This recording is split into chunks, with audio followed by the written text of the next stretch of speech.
Good morning, good morning, good morning. It's Elizabeth Elenor with Pause. And this morning I want to talk about where did the magic go? Magic happens, right? And especially when you meet a beautiful new human and you fall in love and everything's wonderful and it's all rainbows and unicorns and all this wonderful stuff is happening and all the chemicals in your body, all the hormones are going off and all those wonderful things are happening, right? And you fall in love and here you are in love and you decide, that's it, I want to spend the rest of my life with this beautiful human. And so we go through all of those things, all of those beautiful experiences of falling in love and connecting. Hey, Jenny. All of those things start happening and then life starts going, right? Life starts happening and that beautiful chemical reaction that started off slowly gets replaced with the mundane of life and paying the bills and having to deal with, emotional crises and having to communicate with someone that may be slightly different to you or grew up differently to you or has different connections to you and different life experiences, right? And so all of these things start happening and the magic starts to slowly dissipate.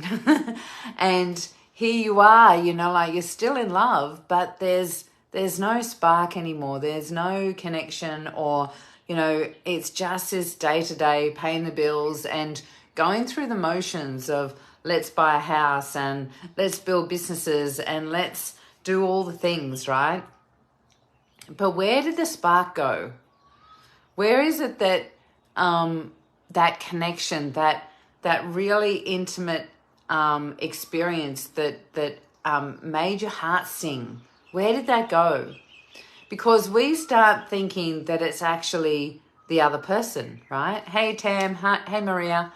I would love for everyone to put #reflect because one of the things about pause is what I am encouraging and inviting you to do is to reflect on how this relates to your life. And it may not be that you're in a relationship, but you may be able to connect with it in another way, in a deeper experience, right? And so here we are, and the magic starts to dissipate in our life, and we're thinking about waking up every morning and having to clean the house and feed the kids and connect with colleagues or team or neighbors and friends, and things just start rolling day to day, and that connection you had with that other human being is sort of lost in the fuzziness of life, right?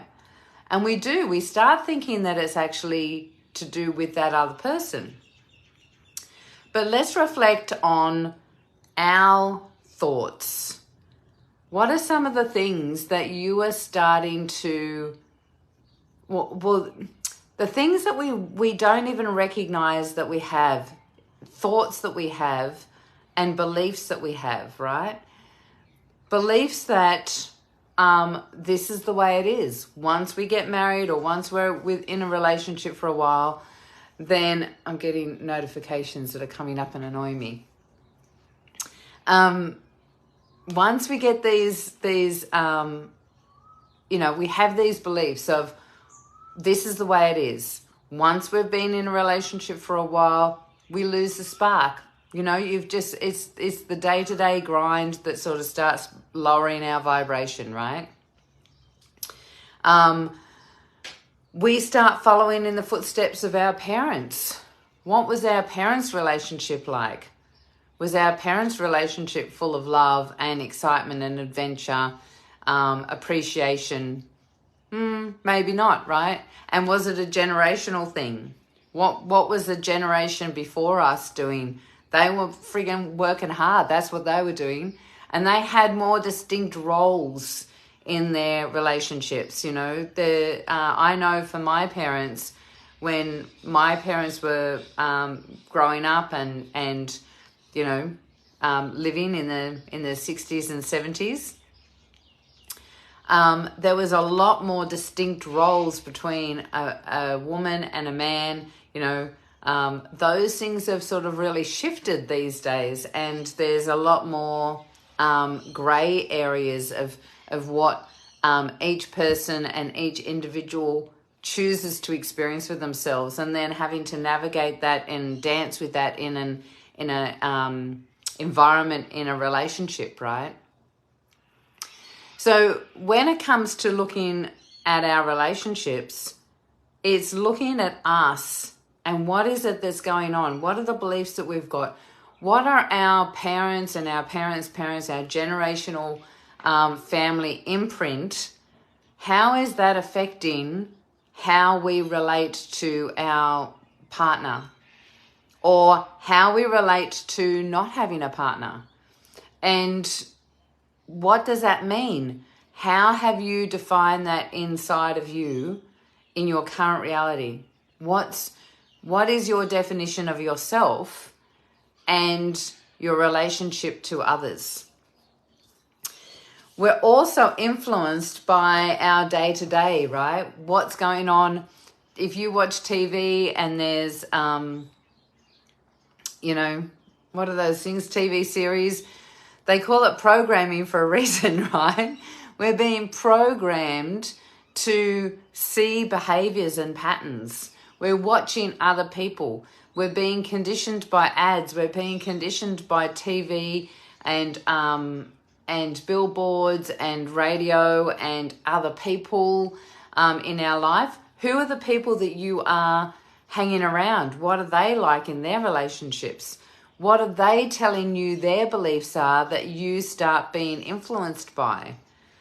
What are some of the things that you are doing that aren't in alignment with your own beliefs? And that's a big thing in itself, because our own beliefs are tied up and knotted with all of this information from our family. And, you know, as I say to my clients,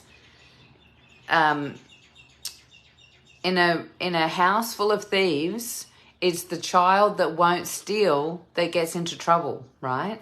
So what does that mean?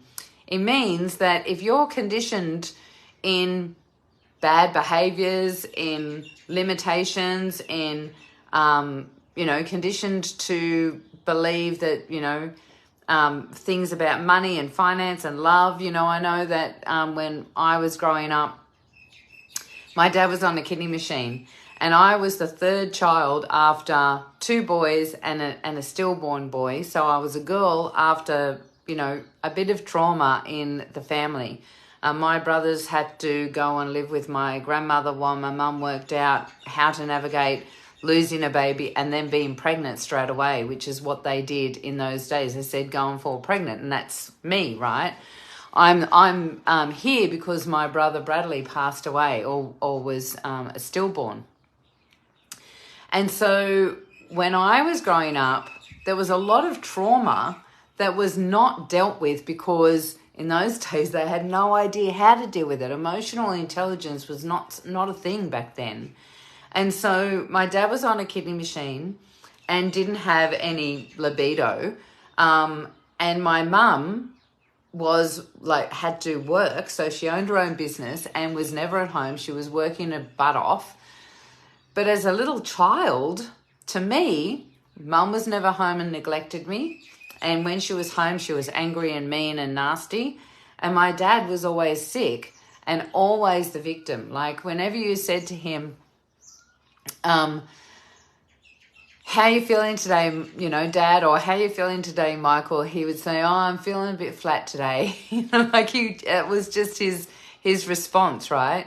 Now, he was great to hang around as a little kid, because he had great cubby house, he had great hide and seek places, and he, we used to dance in the lounge room and stuff like that. But it was, as I was growing up, I realized that I never saw mum and dad cuddle each other. Never heard mum say, I love you to any of us. There was no love, but there was a lot of fighting. My brothers would, when I remember life, when I have memories, my brothers were teenagers, and now I can see that as they were growing up, the fact that they didn't have a father, as they started needing a dad to show them how to be a man, our dad was getting sick and was quite weak in his masculine. And so now I can relate that my brothers had really challenging experiences as they were teenagers, and so would have been very angry and had a lot of aggression to them. And so but those things I didn't know when I was a kid, right? All I knew was there was no love in the house. Martin and David were fighting all the time with my mum and my dad. There was a lot of aggression in the house. There was, things being thrown around, and I remember my brother putting his hand through a glass window once, and a brush being thrown in the house, and I had to duck. There was all this stuff going on, but as a child, I didn't realize why. It was all trauma, right?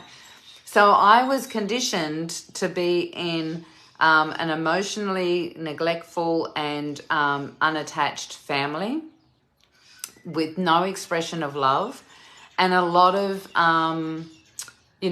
when I was conditioned, I was put in my room. Mum thought that it was safer for me to be in my room when everyone was arguing. So I was conditioned that when there was an argument or a confrontation, shut up and go into your room, which is what I used to do. I used to sulk, right? I used to not be able to speak. My whole throat chakra would just completely close up. I got so bad that I actually had a eating disorder, and I was unable to express my feelings. So that's how I walked into my first relationship.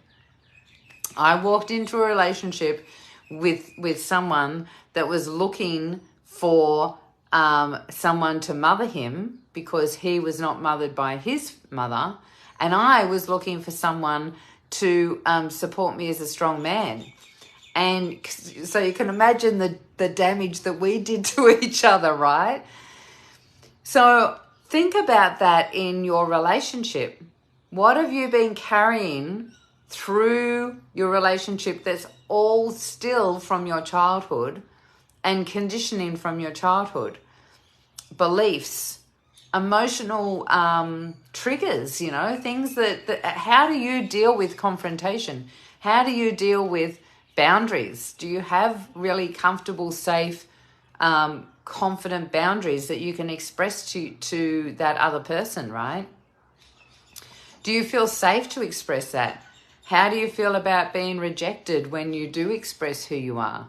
So these are some really deep questions to ask yourself to really recognize where you are at in a relationship and be able to reflect on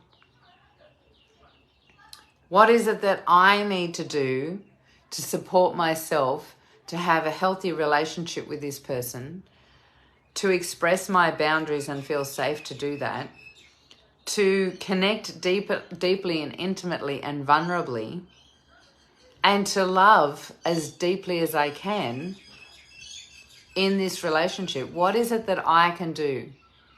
And I want you to reflect on that for this week, because, there may be some things that you need to look at yourself and some stuff that you need to clear.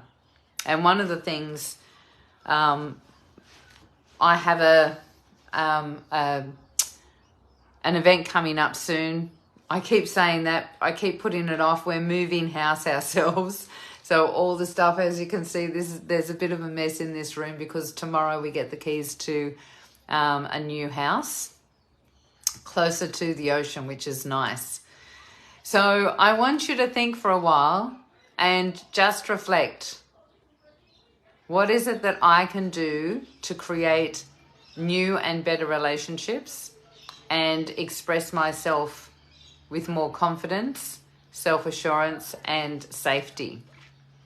So that's me for this week. Hashtag reflect, go and enjoy your week, and spend some time, if you're a journaler, journal some of this information and see what comes up for you. Take care. Magic happens.